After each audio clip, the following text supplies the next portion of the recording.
始上课哦。So last time before the exam, we were learning about this new concept called covalent bonding. So previously we learned about localized electron model, where we think about things just like electron pairs, Vesper models, right? Repulsions between electrons. And later on we realized one thing that doesn't make sense. That is, we learned about all these wave functions for hydrogen atoms, for monoelectronic systems. How do we reconcile these two ideas? And the idea is use something called hybridizations. Okay, right? So as you can see from the title here, hybridization in localized electron model. This is how we can reconcile these two ideas, right? One is pure repulsions, one is actually the hybridization of different orbitals. 好，那快速用中文讲一遍。好，就是之前我们学这个所谓的 localized electron model 嘛，对不对？那它就是考虑电磁作用力，所以电子跟电子就是 repel。那当然离得越远 repulsion 就越小，所以你可以想象，如果有两个 domain 的话，它们就会是180度。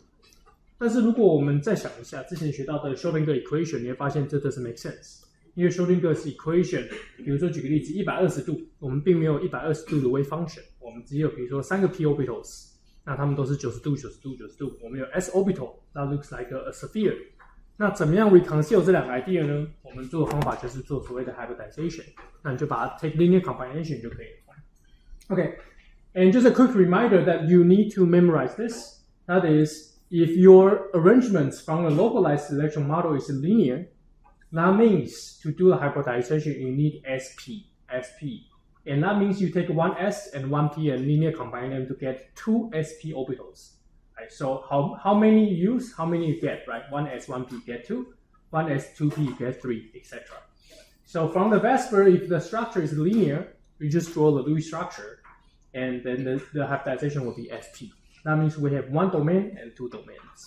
Okay, and if it's trigonoplanar from Vesper model, then the hybridization is SP2. You use one S orbital and two P orbitals to form three orbitals, and these three orbitals are 120 degrees from each other, and they're sitting on the same planes. And if from the Vesper model, it's a tetrahedral, meaning it has 4 bonds and pointing at the XYZ direction with an angle at 109.5, then the hybridization is sp3, 1 s orbital and 3 p orbitals. Okay, and if the Vesper model predicts that the geometry is going to be a trigonal pyramidal, we are talking about electron domain here. Could be for the molecular geometry, could be trigonal pyramidal, could be seesaw, could be T-shape, or could be linear. All of these molecular geometries will have the same hybridization because the remaining will just house the lone pair electrons. DSP3. And some people ask, why is it DSP3 not SP3D? They are the same. So really it doesn't really matter. It's DSP3 or SP3D. And that means we use one of the s orbitals, three of the p orbitals, and one d orbitals. Total we have 5, so we should get 5 hybridized orbitals. The geometry, the angles between them will be 120 in the middle and then 90 degrees on the z-axis. Okay, and last one, when you use a Vesper model to predict the structure to be octahedral, electronic structure, then lastly the hybridization will be D2sp3. Okay, D2sp3, and of course this is a perfect octahedral that all the domains are 90 degrees from each other. So you do need to memorize these 5 different hybridizations and the corresponding geometries, and they will surely appear on the exam. Okay, and we kind of went through this, right? So I'm not going to go through this. So it's kind of a reminder that if I give you a molecule, and definitely going to be on your homework and definitely going to be on the exam, I could ask you, what's the hybridization used to form the sigma bond? What's the hybridization to form the pi bonds? What's the hybridization of the lone pairs on oxygen, right, on carbon, etc., right, and so on and so forth. So you do need to get yourself familiar with how you actually assign the hybridizations, assign the type of bonds, sigma bonds, pi bonds, assign the lone pairs, right, what's the hybridization used for the lone pairs, etc. Right? You do need to know this, and also for this, okay? And later on, right, so the hybridization was the idea to reconcile between Vesper model and the Schrödinger's equation and wave functions. Right? But really the goal of the whole Schrödinger's equation originally was to predict the hydrogen emission spectrum. So it needs to be quantitative. We need to get some number out that we can observe from the experiment So how do we get it to be quantitative? We can directly use so-called something called molecular orbital theory, MO theory, which really takes the wave functions and really now do mathematical additions and subtractions on them. Right? So we can add them together, 1s plus 1s, 1s minus 1s. We have 2 from each of the atoms, and we have 2 ways to actually interact, make them interact, right?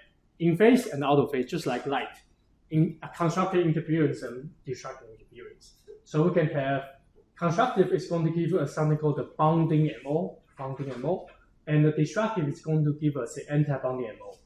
One quick note, having a plus sign doesn't mean it's going to be bonding. Having a minus sign doesn't mean it's going to be anti-bonding, right? Like I explained last time, you can imagine for PZ orbital, which will look like this. Let's say 2PZ. And again, 2PZ. In this case, the sign is set it up such that if you don't swap the sign, it's going to be destructive. So if you plus them, it's actually a destructive interference, right? So you're going to get something like this. And if you do a minus sign, then you swap the sign here, right? So you are actually multiplying this by negative. So you swap the sign, then you'll get a constructive interference. So it's going to be negative. So something to watch out for. That means having a plus sign between the two wave functions does not mean it's going to be bonding. Having a minus sign in the middle doesn't mean it's going to be anti-bonding. It depends on both plus and minus, and both how the orbitals actually behave quantitatively. That's why we learn about Schrödinger's equation, right? How does the 1s orbital look like from the wave function perspective? 2s, right? Probability distribution function and the radial distribution functions. Okay, something to watch out for, right? So there's something really tricky that sometimes you can usually get from the quiz. Having a positive combination will give you a bonding orbital. The answer to that question will be no, that's not true. Not always true. Okay, so how do we say a molecular orbital is bonding or anti-bonding? We really look at the energy. So by definition, if the energy of the resulted orbital, 1s plus 1s, the molecular orbital, is lower in energy, we say this is a bonding MO, right? So bonding or anti-bonding or non-bonding depends on the energy of the resulted orbital. And if the energy is higher, we say this is the anti-bonding. So remember, if the question asks you, how do you discern between a bonding and anti-bonding MO? The answer to that question is not sign. It's not plus or minus. It's because it's from the s orbital or p orbital. That's irrelevant. The answer will be the resulted orbital is low in energy or it's high in energy. Okay. Something else to watch out for. Okay. And of course, the orbital will look like this. Okay. And I kind of just went through this, right? So we can label this then by how they arrange in terms of their energies, right? Bondings and anti-bondings. Okay. And sometimes we are lazy. We don't really like to write bonding and anti-bonding. That's a lot of characters. So we just write sigma or pi or delta, or you can even have phi. So sigma and sigma 1 star. So 2 things. First thing will be actually 3 things. First thing is the Greek letter not specified this is what kind of orbital. Is this a sigma or a pi? Okay. Second is that lowercase here, subscript here, that denotes which out of which orbitals was this MO consisted of, right? It was consisted of the 1s orbital of hydrogen and 1s orbital of hydrogen. So sigma 1s. And lastly, we can have an optional third symbol, that is the star. Star means it's anti-bonding, and no star means it's bonding. Okay? So these are the few things you need to know. That the sign, the Greek letter sign, followed by a subscript that denotes where it comes from, and lastly, the star sometimes denotes its anti-bonding orbital. Okay? And kind of here's the summary. I went through this already last time, so I'm not going to go through this because this is a lot of text. If you still cannot catch up, that's fine. Please just read through the summary here. It's very useful, right?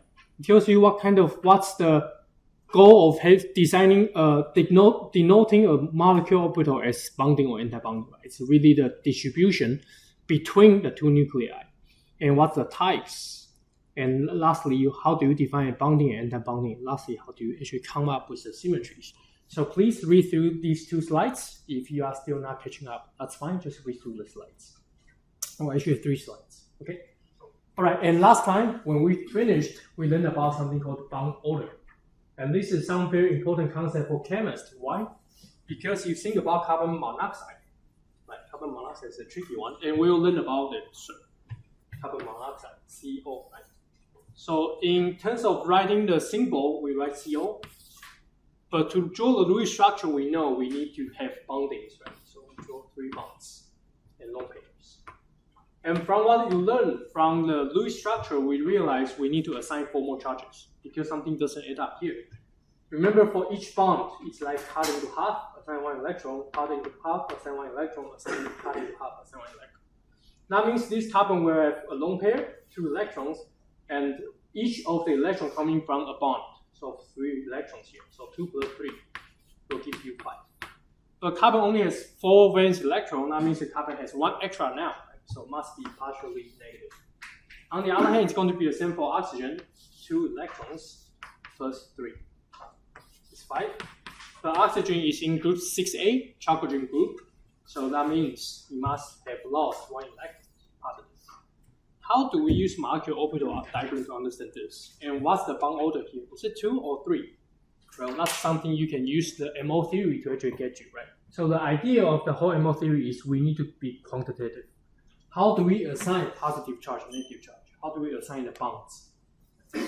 And so the formal definition for bond order, in this case, will be 3, is the number of bonding electrons minus the number of anti-bonding electrons divided by 2. And we look at some examples, right? For example, this one still has a typo. Sorry about that. Okay. So for example, if this were a helium-2 molecule, so no plus charge here, each of the helium will have 2 electrons, right? 2 electrons here, 2 electrons here. So we can still form a bonding orbital, sigma 1s, and anti-bonding orbital, sigma 1s star. But we have totally 4 electrons, so followed by the outflow principle, we start filling from the bottom to the top. 2 electron, 2 electron. So that means we have 2 electrons in the bonding sigma 1s, 2 electrons in the anti-bonding sigma 1s star. So according to the definition, the bond order for this helium dimer will be 2 electrons in bonding, subtracted out by 2 electrons in anti-bonding, and this whole thing gets divided by 2. So you get 0.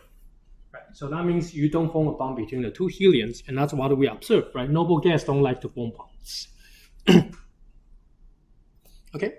And of course, we can repeat this task to different homo-diatomic molecules. So the keyword here is homo-diatomic molecules. That means the 2 atoms are the same, and we are dealing with 2 at a time. Right, so let's go to lithium. One thing you want to watch out for, what just happened just now. So going from helium to lithium, we go from the first row to the second row. Right. So one thing you need to watch out for, that is the symbol here is no longer sigma 1s. It's right now sigma 2s. So watch out. So the question could ask you that. So here's a helium dimer. Which of the facts is correct, right? Of course, the bonding orbital will no longer be sigma 1s, it will be sigma 2s. So watch out for this. And each of the lithium has 1 valence electron in its outermost orbital, which is 2s. So 2s from lithium, 2s from lithium. Again, it's sigma type, right? So plus plus give you a bonding. Plus 2s plus 2s give you a bonding, sigma 2s. And 2s minus 2s give you anti-bonding sigma 2s star. Each has 1 electron, so totally you have 2 electrons, outflow principle, so 2 electrons and no electron.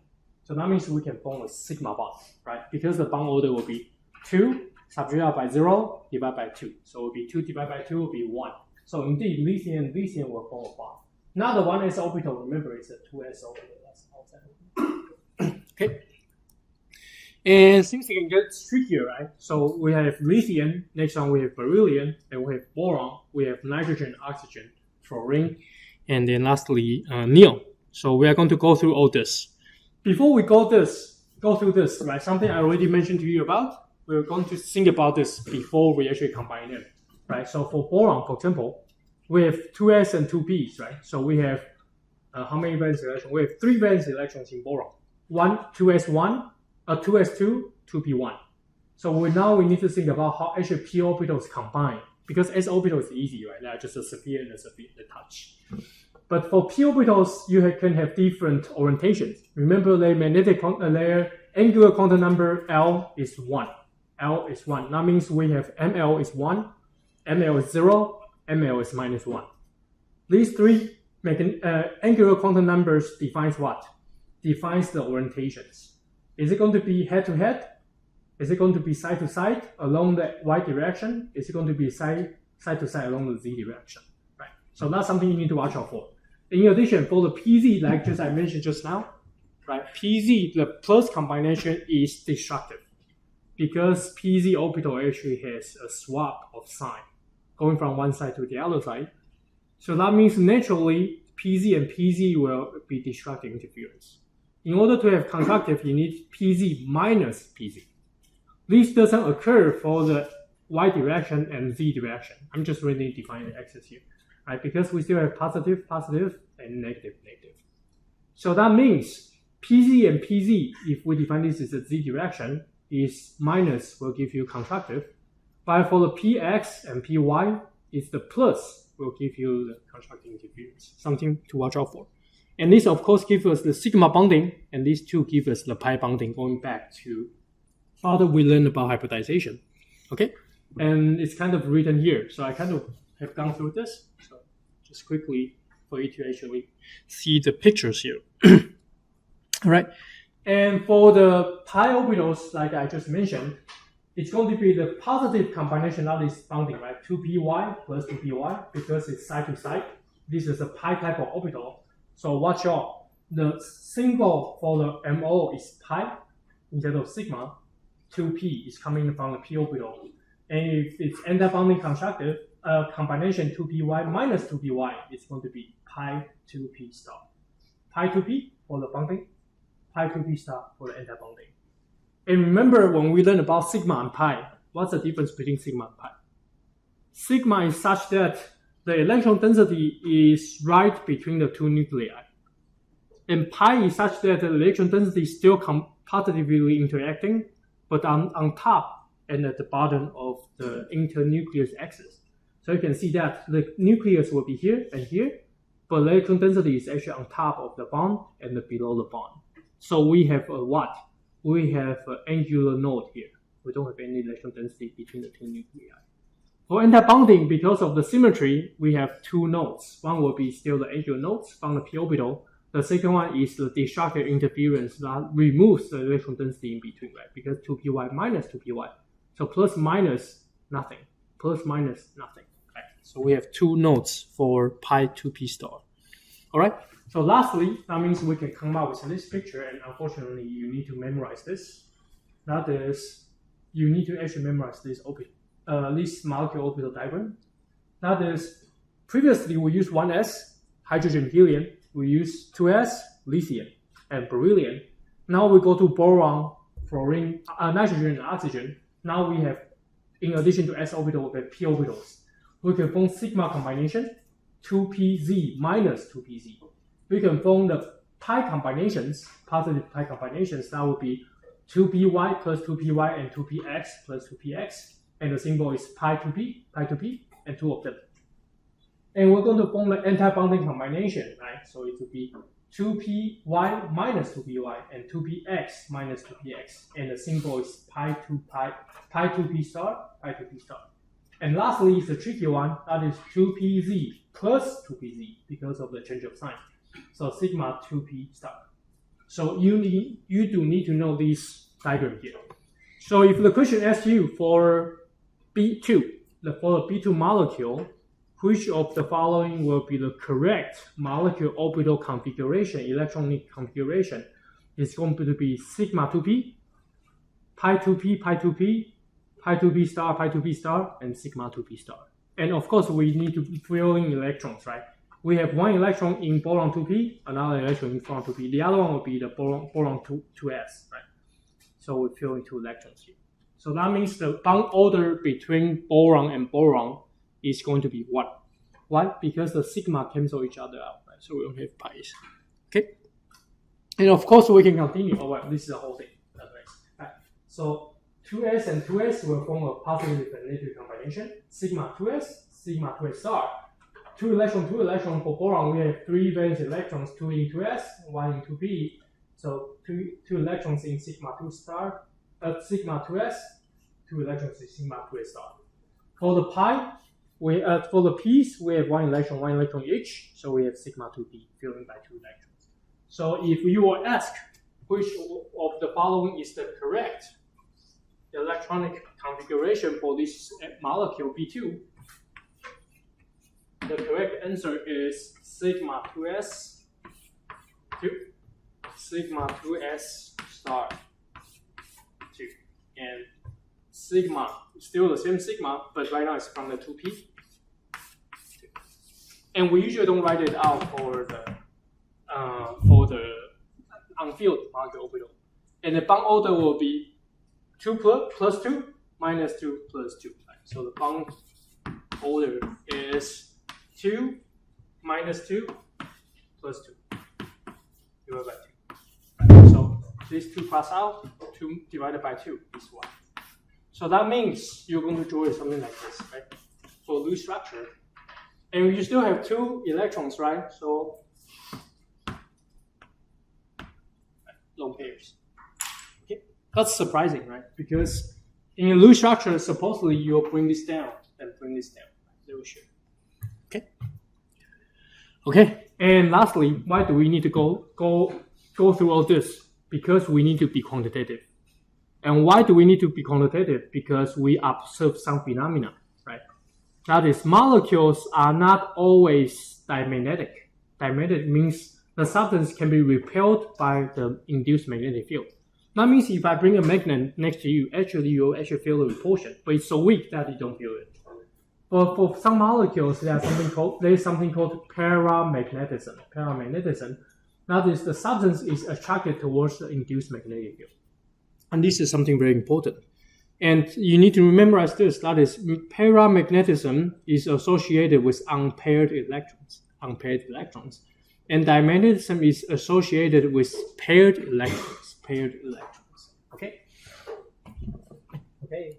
And this is kind of summarizing what we just went through. Okay? And of course, the picture can be more and more complicated. That is, we can have a whole table of this. And unfortunately, you do need to memorize this table. You can derive this yourself every time, or you can try to memorize this table. Right? So this is something you actually need to start behind. Why? Because there's a trick here. 所以这张图上其实是有一个 trick 在里面的，就是 so if you take a closer look, you realize something doesn't add up. Something is different from what I just said. Right? So these are the sigma 2s and sigma 2s star. They are just by themselves, right? So it's a manifold. Sigma 2s, sigma 2s star.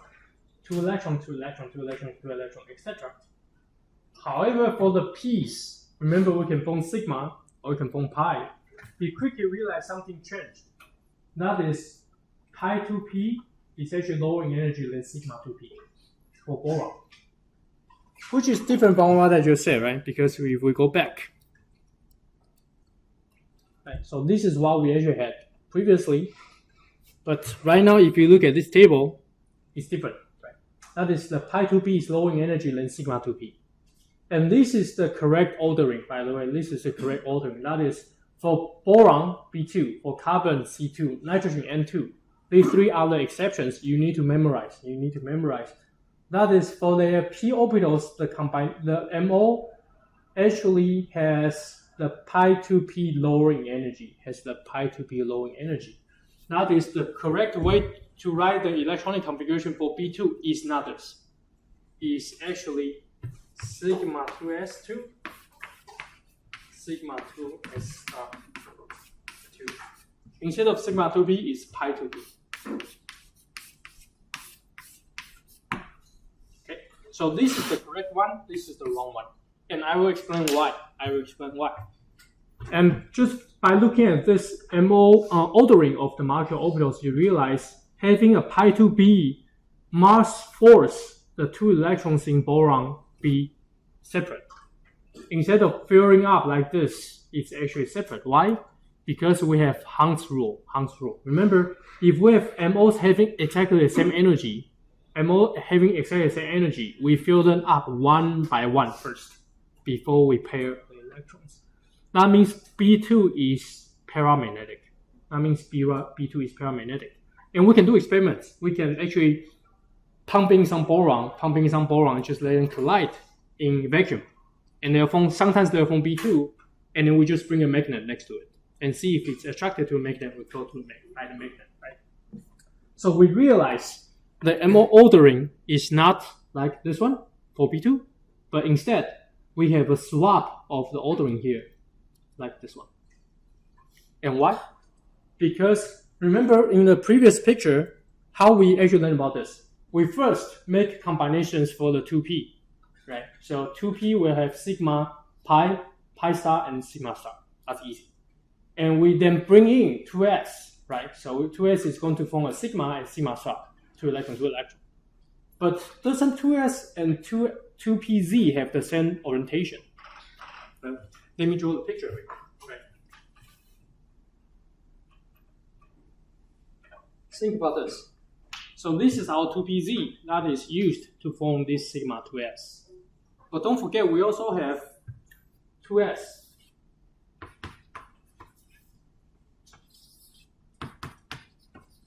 And if it's positive, we are going to form a sigma bond. Let's look like this.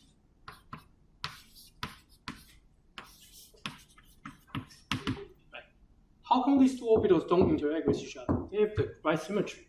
So you can think about having a hybridization between these two first. So you're going to form something like, and then you're going to form another one because we use two orbitals, right? So these are our sp hybridized orbitals, 180 degrees from each other. And then we have another one that hybridizes.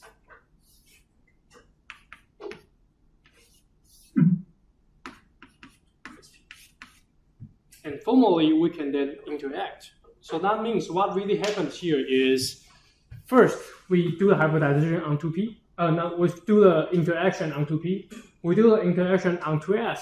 And then right now, we need to have the 2s and the 2pz because they are both sigma symmetry interact with each other.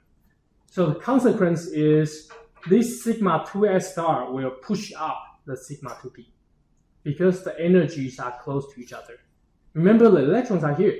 They want to repel each other. They want to get out of each other, but they are in the same region. Both of the sigma 2s star and then the sigma 2p are both between the nuclei. These two electrons are actually there. The other two electrons are actually there. So these two electrons will repel these two electrons to kick them out. So what will happen is these two electrons will repel these two electrons and move them up. So that's why you see the consequential MO diagram, that is, this sigma 2p right now is higher in energy than pi 2p because this sigma 2s star actually repel physically in the same region out of the sigma 2p, make it such that it's high in energy. So that's why we have a swap in the ordering, pi 2p. And later on, when we go to oxygen and fluorine, this ordering is reversed back to the original correct ordering. Why? Because right now the electron density of the nuclei, effective nuclear charge of the nuclei is so strong that the 2s orbitals are so contracted. And so what really happens is in the oxygen, what you have for the 2s is so contracted around the oxygen. Why? Because the effective nuclear charge, the effective of oxygen is so strong that it really constrains the 2s orbital to be really localized. Unlike the normal one we get. Right? So we have less electron density here. We have weaker repulsions on the sigma 2pz's. Right? So it really depends on the effective nuclear charge. That will bring down the 2s such that the sigma 2s star doesn't push sigma 2p as strong. And then we have the ordering reversed. So you need to memorize this. If the question asks you which of the following is the correct electronic configuration for the MO diagram, if it was boron, carbon, nitrogen dimers, you need to write it such that the pi 2p is lower in energy than sigma 2s. sigma 2p. Sigma 2p. If the question asks you for oxygen and fluorine, it's the opposite. It's the normal one. That is, the sigma 2s is lower in energy than the pi 2p. Sigma 2p is lower in energy than pi 2p. The reason is that the amount of repulsion between sigma 2s star and sigma 2p is so weak because of the increase in effective nuclear charge. Much less electron density between the two bonds, two nuclei. Okay, and the consequence is that you will have different bond orders and different bond dissociation energy and observed bond lengths, right? So if you fill in this MO diagram for boron 2, B2, you realize the bond order is 1, right? Sigma 2s 2, sigma 2s star 2, so they cancel each other out, right? Bond order 1, bond order 0, and pi 2p, 2 electrons in the bonding, so it's going to be 2 divided by 2, bond order 1. C2, 2 more electrons in bonding, so bond order 2, and 2 more electrons, N2, 2 more electrons in bonding, so 3. And this makes sense, right? When you draw the loose structure, you draw B, single B, and what's the second one? Carbon, double carbon, and nitrogen, triple nitrogen. Right. So this makes sense. Okay. And when we go to oxygen and fluorine, what happens is we start to fill in the anti-bonding orbitals. So pi 2p star, 2 electrons, pi 2p star, 4 electrons. So bond order 2, bond order 1. Right, so watch out, the bond order actually changes from B2, C2, N2 to O2, F2. And this reflects on the observed bond dissociation energy. That is, boron is weak, C2 is stronger, N2 is the strongest because we have 3 bonds. And then we go to oxygen and fluorine, we get it to weak again, right? 495 and 154. And of course, our effects on the bond length as well. Longer bond length, 159 picometers or 1.59 angstrom. 131, 110. Right? Bond order 1, single bond. Bond order 2, double bond. Bond order 3, triple bonds. Bond gets shorter and shorter. Now the bond gets back longer and longer again, right? 121, 143. And as you can see, both are single bonds. But B2 is longer than F2. Why? Because F2 is smaller, right? The atomic radius gets smaller and smaller as we go across the period. Bond dissociation energy gets weaker, right? 190, 290, and 154. Why is this? Because right now, the electrons in fluorine is so attracted to the nucleus that they don't form a strong bond. They don't delocalize between the 2 bonds. So you need to be able to correlate between what we calculate from the MO diagram, the bond orders, and how does the bond order actually affect bond dissociation energy, and how does that affect the observed bond lengths? Okay, and we kind of went through this, right? Maybe we can take a quick look again last time. I'm going to try pouring some liquid nitrogen over the poles of this strong magnet to see what happens. We realized there's something. Well, that doesn't look like a whole lot happening, except for maybe the magnet getting cold. Well, let's try doing the same thing with some liquid oxygen. Treated well. Hey, check it out. The liquid oxygen sticks to the magnet. And it looks like it has a slight blue color, too. Interestingly, some medical sensors make use of the magnetic properties of oxygen to test for its presence in blood. Yes. So just like what he just mentioned, right? So one thing he just said about our blood, 我们的血管, just actually how MRI actually have anyone is anyone in the medical field? 这有人是生科的吗？生科好像不会上这堂课，没关系。我们的大家知道 MRI 吗？就是核磁共振。那核磁共振怎么样测你身体的各个位置，你的血液啊，什么之类的？就是因为你的血液在不同的位置里面会有不同的吸氧量。那 MRI 实际上就是一个磁铁嘛，它是一个把你放在一个超级大的磁铁里面。那它干嘛？它就来测你身体的磁性。那刚才有看到氧其实是有磁性的。那氧有磁性，但是我们测的是水啊，它会导致什么？因为它有磁性，它会导致水的磁性的还原变得非常快 ，relaxation 变得非常快。也就是说，氧气充足的地方信号会特别特别的弱，而氧气不充足的地方信号会特别特别的强。为什么？因为氧气也有磁性，这个磁性会干扰到 MRI 的磁铁，所以我们就可以看，照理说你的头脑应该要吸氧量很高，对不对？所以它的信号应该要很差，但是你吸氧量突然变强了。像现在突然下降，信号变强了，我们就知道你可能会中风，所以你可能有一个脑中风，导致氧气过不去。Let me repeat in English real quick, right? So you can imagine that all oxygen in your blood is actually magnetic. What's the consequence? The consequence is once you go into the MRI machine, which is a huge magnet, the magnetic field of O2 actually interfere with that external magnet. And that interference between the O2 molecule and the big magnet actually changes the signal of the MRI. So the MRI can actually tell which part of your body actually has more oxygen, which part of your body has less oxygen. And so you can imagine if you have a brain stroke, which will reduce the amount of oxygen that can pass into your brain, then we know there's something wrong with your brain. Right? So this is something very important. If it is not a macro-orbital theory, we could never predict O2 being paramagnetic. That means it must have 2 unpaired electrons. If you try to draw the Lewis structure for O2, you realize there shouldn't be any unpaired electrons. But that's not true. From experiment, we know, just from the experiment, O2 must be paramagnetic. How?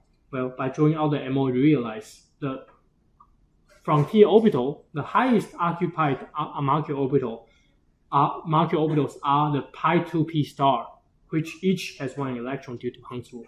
So this is something very, very interesting about macro-orbital theory, which explains the physical behavior of O2.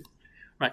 That's why we need different theories, right? Because every time we humans go to do experiments using our model, and we realize experiments just don't fit our models, right? So we must come up with new models such that we can fit experiments. And the new models still need to fit our old observations, right? Which were already explained by the old models. So that's how science progresses. All right, so here's a quick question for you to actually get bonus question. Some of you actually email me saying, hey, I didn't key in the attendance points. That's fine. Just answer the questions here and you can get attendance points back, right? So please do this question.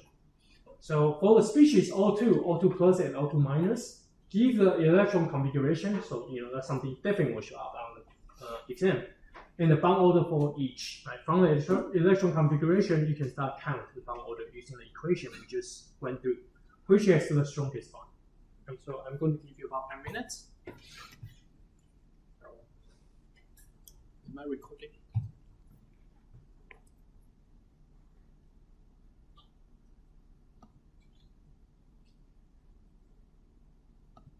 Yes.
Okay, 时间差不多哦，没完成的没关系。So yeah, it's about time. So I'm going to count to 3. If you like to volunteer for this question, please raise your hand.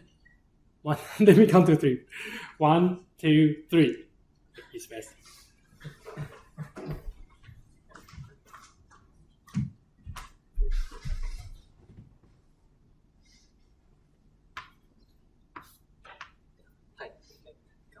Yeah.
Yes, so he's absolutely correct, and he was being very detailed that he wrote up everything for you, which is fantastic. So this is what you should get, and if you didn't get this, that's fine.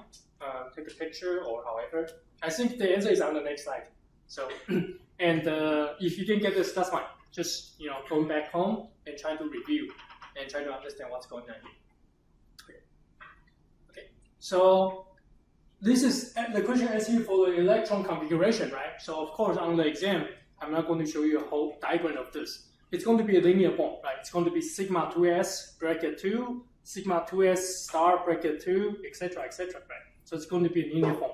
But it's exactly the same. 2 electrons in sigma 2s, 2 electrons in sigma 2s star, 2 electrons in sigma 2p. Watch out for the ordering, right? So we just spent a lot of time talking about the ordering here. So that's first thing. Do we have a different color? No. Right. So first thing you want to watch out for is how do you arrange sigma 2p and sigma 2p and pi 2p. This one is oxygen, so it's sigma 2p first and pi 2p first. If the question want to be tricky and change this to, like, say, boron, change this to nitrogen, you want to swap these two. So that's the first point you need to watch out for. Okay? So this is oxygen, so it's sigma 2p 2, pi 2p 4. Right? And lastly, now the anti-bonding orbitals, doesn't matter if it's boron, doesn't matter if it's oxygen, it's always going to be pi 2p star first, followed by sigma 2p star. Okay, so this ordering does not change. This ordering does change. So watch out for that. And then lastly, he did a good job. That is, you need to watch out for the difference in charge. 0, +1, and -1. That means we must have different electrons in the anti-bonding. 2 electrons in pi 2p star, and watch out, this must follow Hung's rule. That means 1 electron, 1 electron. O2 plus, remove 1 electron. O2 minus, add 1 extra electron. And then lastly, the same question also asks you for the bond order. So 2, -2, +2, +2, +2, -2. Right, so these two cancel out. 6 electrons -2, 4 electrons divided by 2, bond order 2. 2 -2 +2 +2 +2 -1.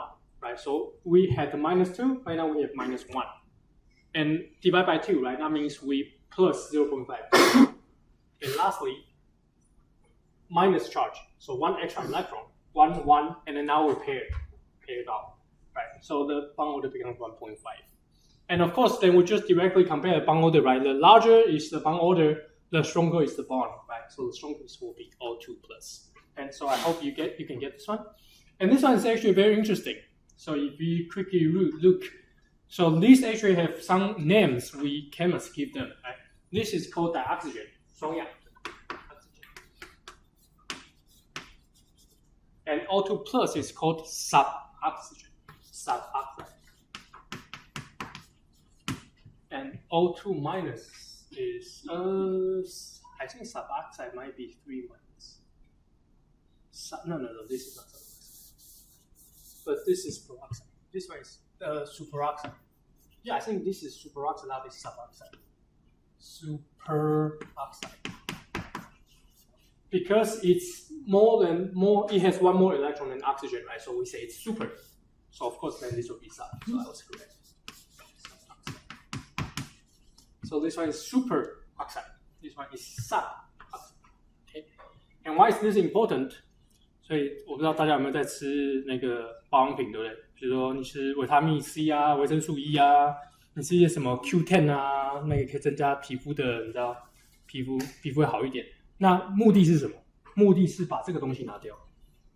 So I don't know if you take supplements like vitamin C's, vitamin E's, or like Q10s that will actually make your, skin better. The goal is to remove the superoxide. Superoxide 为什么呢？因为我们身体一直在呼吸，我们呼吸就会让你活着嘛。但是你没有想过，就像我那天讲，氧气实际上是一个非常毒的东西。那它发生什么事情？就是在我们呼吸的过程中，我们的粒线体要产生大量的能量，在这个过程中，很不幸的，我们有些时候会失控，粒线体的这个氧气的还原过程会失控。它失控产生什么？它失控就产生 superoxide。它的目的是产生水哦，4个电子的还原产生水。但是有些时候它还原一次了之后变成 superoxide 之后，这个 superoxide 就跑掉。那它跑掉会怎么样？它跑掉会去破坏你的细胞。那最常破坏哪里？就是破坏你的表皮细胞，因为表皮细胞的代谢速度是最快。我们大概每28天会把我们整个皮肤换过一遍，还是血液？还是28天应该是血液。所以包括癌症啊，包括你的皮肤开始变皱褶变多啊，都是因为这个过氧化物。那它会产生很大的问题啊，它会攻击你的细胞膜，细胞膜上面有 double bond， 对不对？它一系列。所以你吃的那些保健食品的目的 ，well supposedly 不一定有用哦。我没有要帮忙卖保健食品的意思，就是帮你把这个 superoxide 把它 neutral 掉。那我们身体里面当然，因为我们活在有氧气的环境下，所以你身体里面自然也发明了一整系列的 enzyme， 一整系列酵素就负责对付它。所以比如说 catalyst， 对不对 ？catalyst， 写在这里啊，不是那么重要啊，大家听一下就可以。catalyst 就是我们身体发明出来的酵素，就专门对付它了。你 superoxide 过来，我干嘛？我把你变成 peroxide 加上 water，2倍变成 O2 加上 H2O， 一个被还原，一个被氧化。我们身体的酵素专门就对付这件事情。So all we need to know, although I say a lot, was because we live under an atmosphere O2 environment, our body constantly generates this very harmful radical called superoxide, O2 minus. As you can see, the bond order is weaker, so the molecule is unstable. So it's going to break up your cells, it's going to kill your skin, kill your blood, and cause your cells turn into cancer cells, right? And our body, of course, evolved into ways to deal with this. One of the enzymes is called catalyst.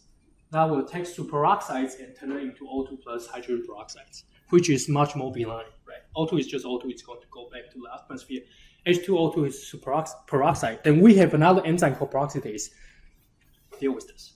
Okay, right? Because your body want to protect you from, just explode out of the oxygen. Okay, and of course he's correct. So if you didn't get this answer correctly, that's fine. Please review this slide. Everything is here. Okay. And of course, we'll have more questions. So if you need attendance point, don't worry, you will get more. Okay, so this is kind of a recap of the MO diagram, right? 2.5. And now we're going to make the life a little bit more difficult. So we are going to go into heterodiatomic. 意思是什么？意思是两个原子不一样的哦。现在刚才是 O2, E2, N2, F2， 对不对？现在我们开始两个不一样 ，NO。那 NO 也是一个非常 interesting 的 molecule。So NO is actually a very interesting molecule. Do you guys know why? Any guess? Kind of a bonus question now. 大家知道为什么 NO 很特别吗？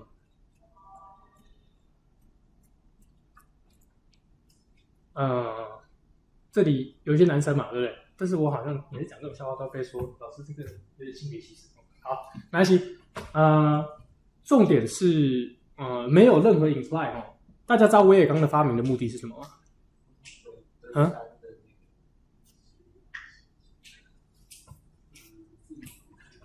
治疗头痛，方向对的，它实际上是为了治疗你心血管疾病。为什么呢？它可以导致血管扩张。So the goal of Viagra is actually not for the sexual use. It's actually to dilute your vessel. And of course, why you have some migraines is because your blood is not passing your brain, right? 所以你就开始头痛了，因为你血液不流通，对不对？然后你的头脑细胞就没有氧气，它们就不舒服。所以那个 Viagra 的目的就是把你的血管打开。那当然，如果下面血管打开就会。那 Viagra 到底怎么工作的呢？就是生成 NO。那 NO 在我们的身体里面，它是个血管松弛剂，而你现在这一刻，你现在每一刻它都存在，不然我们的血管不会松弛。那 NO 怎么来的？是从我们的氨基酸叫做关尼丁，那叫什么来着？关尼丁吧。那个氨基酸叫什么来着？那你现在想不起来它的名字。So I cannot recall the name of the amino acids. Okay, so put it simple. We thought NO was really from the drugs, Viagra for example. But later on, when we go farther and farther into medicine field, we realize our body actually uses a lot of gas molecules to do signaling. 所以我们的身体产生大量的 NO， 我们身体甚至产生 CO 一氧化碳。虽然我们知道一氧化碳会产生大量毒性会杀你，但是我们身体其实会产生小量的这些 gas molecule 来干嘛？来做神经传导物质，来控制你的血管，这是非常非常有趣的东西。好，那我们现在要学到为什么凭什么用 NO？ 那答案是 NO 实际上你的红血球啊，它可以伴氧气。你会发现 NO 跟氧气长得几乎一模一样，因为它也可以伴 NO。那伴 NO 之后会导致什么？会导致它有一个结构变化，这结构变化就会导致血管松弛。好，那 so putting back, coming back to chemistry class, that is now we are going into NO. Why? Because NO is so similar to O2 that a lot of things O2 can do in your body, actually NO can do as well, even though they have different electronic configurations. So let's just take a look at this diagram. Immediately you see one thing, that is the swap of the orders. So you need to watch out for this. Right? So originally, as you can see, we swap the order when we go from N2 to O2, right? Order went from pi 2p sigma, pi 2p sigma 2p now to sigma 2p pi 2p. What if we are in the middle? That means we have half N and half O, NO. The answer is the order is still swapped. So you need to watch out for this. The first thing you want to get out of this diagram is for NO, it's swapped, just like N2. Pi 2p is lower, sigma 2p is higher. The second thing is naturally, nitrogen only has 5 valence electrons, while oxygen has 6 valence electrons. So we need to have 1 less electron in the anti-bonding. So bond order is 2.5. And the consequence of this is it's like O2 plus. Right? The consequence of this is NO is paramagnetic. NO 有1个 ampere electron. 所以这对我们做研究也非常有用。为什么呢？因为它有磁性，它有磁性，你就可以通过磁场看到它。So NO is also another very important molecule to do research. Why? Because it's naturally paramagnetic. That means we can use magnet to see it. Right? So we can actually follow where your body is. The NO actually moves in your body just by passing through magnets. Right? Passing your body through magnets. Okay. Now we are going to go to heterodiatomic. And what happened here? Well, it happens that the two orbitals don't have the same energy anymore. Right? Previously, we are homodiatomic. That means the orbitals have the same energy. Right now, we are dealing with heterodiatomic. That means the orbitals don't have the same energy.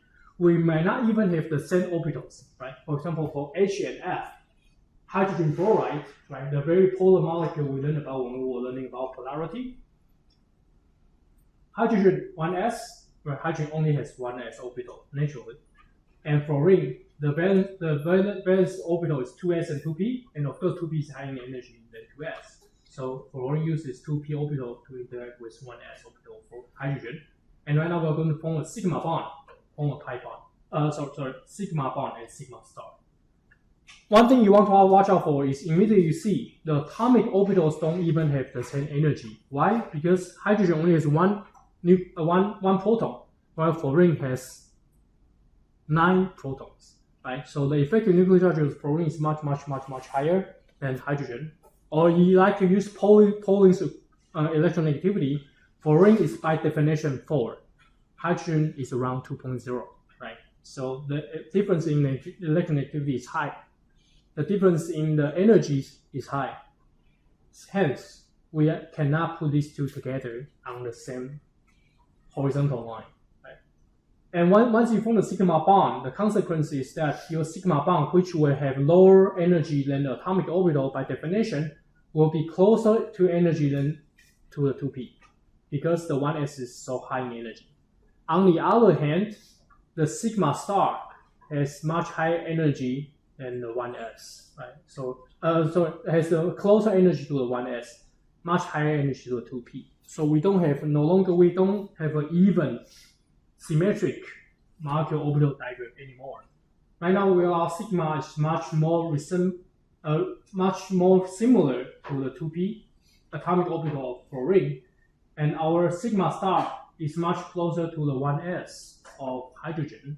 So that means if we draw the electron density, what we see is, as you can see, the darker colors, the more dense area is much closer to the fluorine, because this MO sigma will be more similar to the fluorine 2p.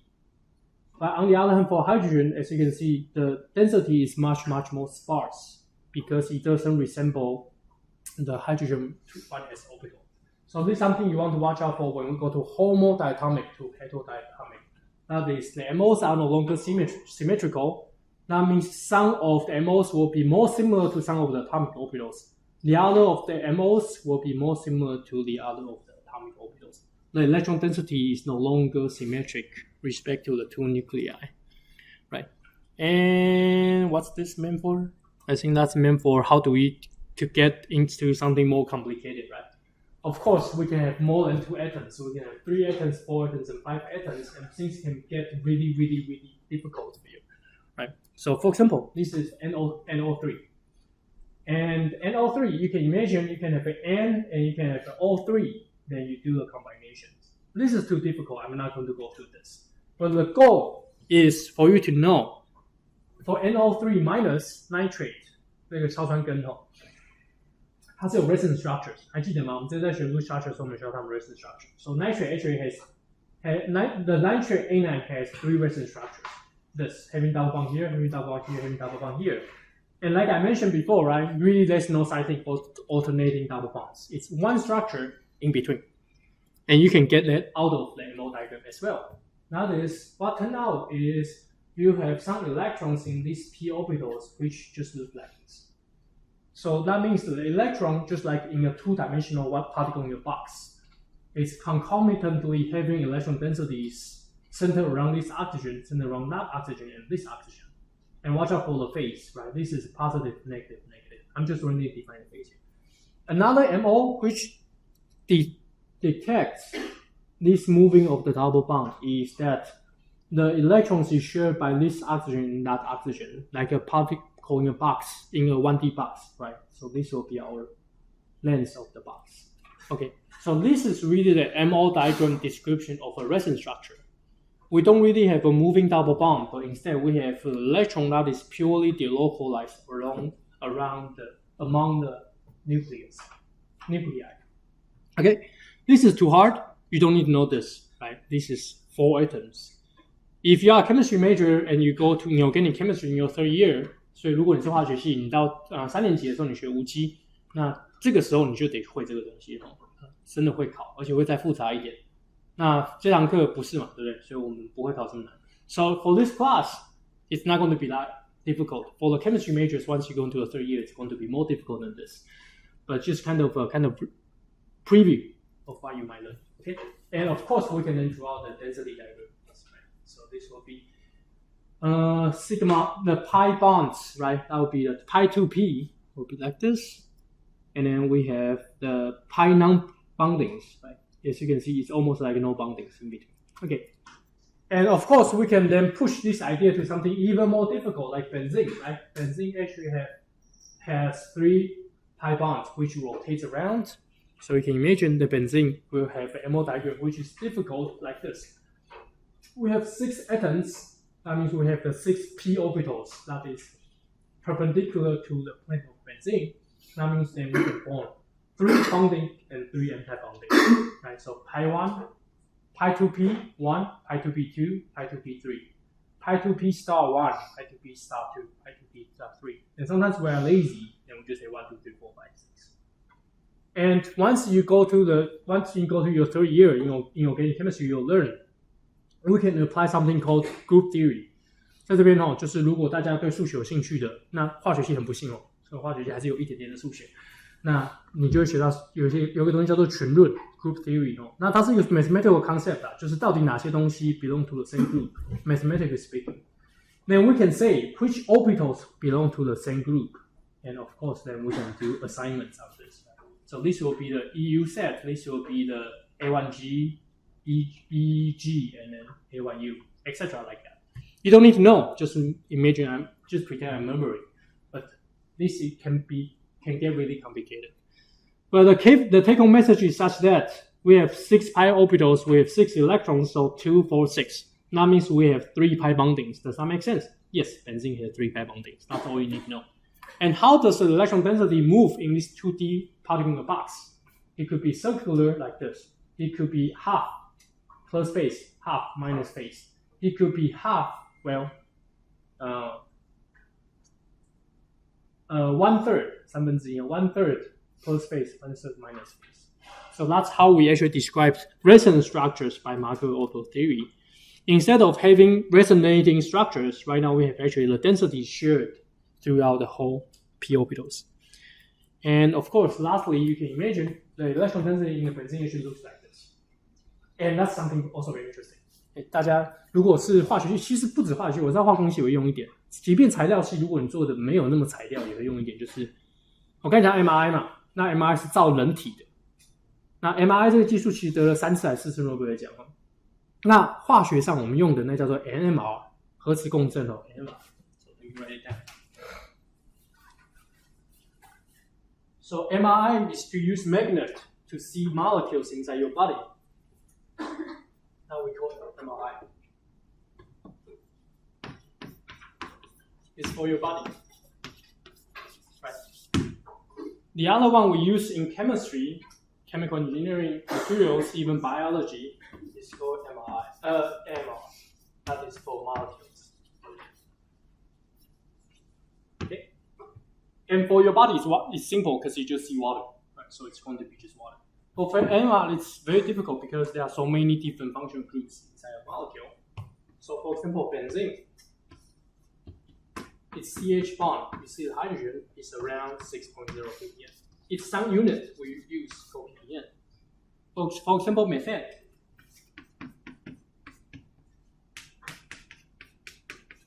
This hydrogen is around 0 ppm. Correct. Can I remember the 6.8 or something? So 6-ish. Another organic chemist. Okay. Why? Why do we have such huge difference in number? Well, check it out here. We have an electron circulating on top, making a circular motion. 大家还记得从高中物理有学过什么吗？如果有一个电场，它在进行一个 constant change in direction or circular motion， 会导致什么？大家还记得吗？从高中物理应该有学吧？电生磁嘛，对不对？所以它会产生一个磁场。所以 exactly, moving, even though we don't have unpaired electron here, so this molecule is diamagnetic, but it has a pair of electrons that is constantly doing circular motion, so constantly accelerating, right? So it's changing directions. And what will be the consequence of that? It's going to generate magnetic field. So a changing electric field generates magnetic field. So indeed, what really happens in benzene is something really interesting coming out of the molecular diagram, coming out of the resonance structure is if we put the benzene along this plane here, so it actually has a pi electron that is constantly moving in circular motion. And what's the consequence of this? Of a moving electric field? That is, it generates magnetic field. And what's the consequence of this magnetic field? Remember, we are doing MR, which is MRI for molecule. So we pass a huge external magnets through this whole thing, right? So this is our magnet, and the field will go this way. External. So what will happen? This external magnetic field and the internal magnetic field generated by a spinning electron in benzene will interfere with each other. So that means what we really applied, be observed, is really be external plus or minus, depends on the direction of that internal magnetic field, such that really what we observed originally, really what we pass will be 0 ppm. It's cancelled out, now it's 6 ppm. So it turns out that this magnetic field actually shields, make the external magnetic field weaker. So right now we thought this hydrogen is actually a weaker hydrogen, but it's not. It is because the magnetic field generated by the molecule interact with the external magnetic field.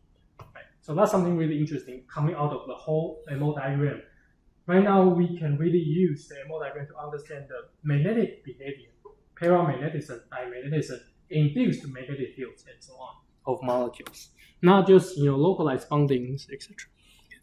Okay. Oh. MO theory is for previous week, not for today. Okay, so I'm going to switch slides. Take a 1-minute break. Then we can go to covalent bonding